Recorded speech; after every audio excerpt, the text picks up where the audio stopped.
Agad-agad ay tinawagan ni Lilith ang kanyang kapatid na si Era. Kahit alam niya na hindi pa okay ang pakiramdam ni Era sa kanya, wala pa rin itong tiwala. Pakiramdam kasi ni Era ay binibetray siya nitong si Lilith. At lagi na lamang siyang kinokontra. Naaapakan kasi ang kanyang ego dahil lumalabas ang galingan nitong si Lilith dahil laging tama ang kanyang mga hinala. Kaya naman nagdalawang isip man itong si Lilith, ngunit nilakasan na talaga niya ang kanyang loob dahil tungkol ito sa kanilang kung saan bubuksong muli ang kaso. At ngayon nga ay nahuli na nga itong si Paco at itong si Vivian. Gusto niyang mangyari ay sumama nga itong si Era nang sa ganun silang dalawa ang mag-interrogate dito kay Paco at kay Vivian nang sa ganun malinawan ang lahat. Kaya naman alang-alang sa matingan nitong si Era ay napasugod siya sa pasinto.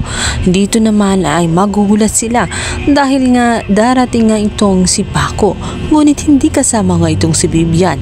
Laki ang pagtataka nila dahil sa pag-aakala nga nila na silang dalawa ni Vivian ang nahuli, ngunit si Paco na lamang ang humarap. Ayon sa mga pulis, ito ay nakatakas at agad-agad nakasipat dahil may sasakyan na kumuha agad dito kay Vivian. Kaya naman ang naiwan lamang ay itong si Paco. Kalaunan ay nagsimula na nga ang interrogation hanggang sa malaman nila ang katotohanan at napagtanto-tanto ni Lilith na parehas lang ang testimony nga nitong si Paco at nitong si Renan. Kaya malinaw na malinaw. Kaya naman itong si Lilith agad tumawag dito kay Patricia. Nag-set up siya ng dinner. Sa pag-aakala naman itong si Patricia ay okay na ang lahat at mapapaniwala na niya si Lilith na wala talaga siyang kasalanan dahil todo ang kanyang deny, todo ang kanyang drama. Ngunit hindi niya alam na tapos na ang salaysay at naniwala na si Lilith sa katotohanan dahil alam niya sa kanyang puso na may kasalanan talaga itong si Patricia.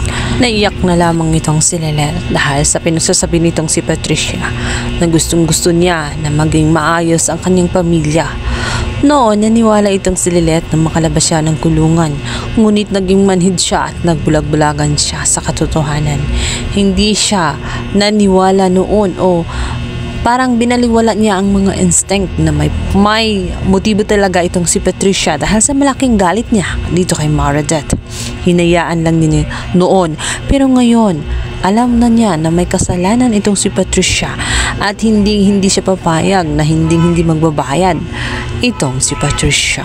Hindi naintindihan ni Patricia ang gustong tukuyin nga nitong si Lilith hanggang sa lumabas na nga ang mga pulis at dito na nga ay inaresto na siya sa pagkakasala mula kay Meredith.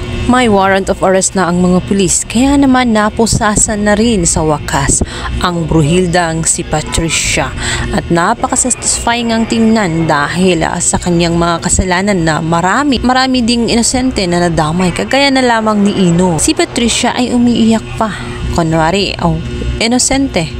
Hindi pa talaga siya aamin kahit na sinabi na nga nitong si Lilith na parehas ang testimonya nga nitong si Renan at nitong si Paco.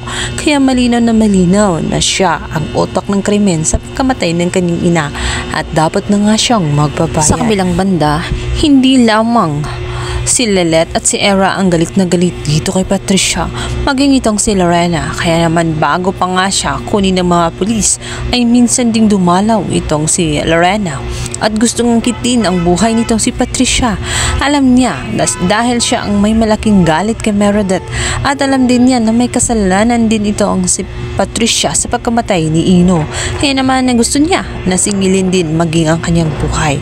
Mabuti na lamang at dumating nga itong si Attorney Constantino at naawat nga siya agad-agad.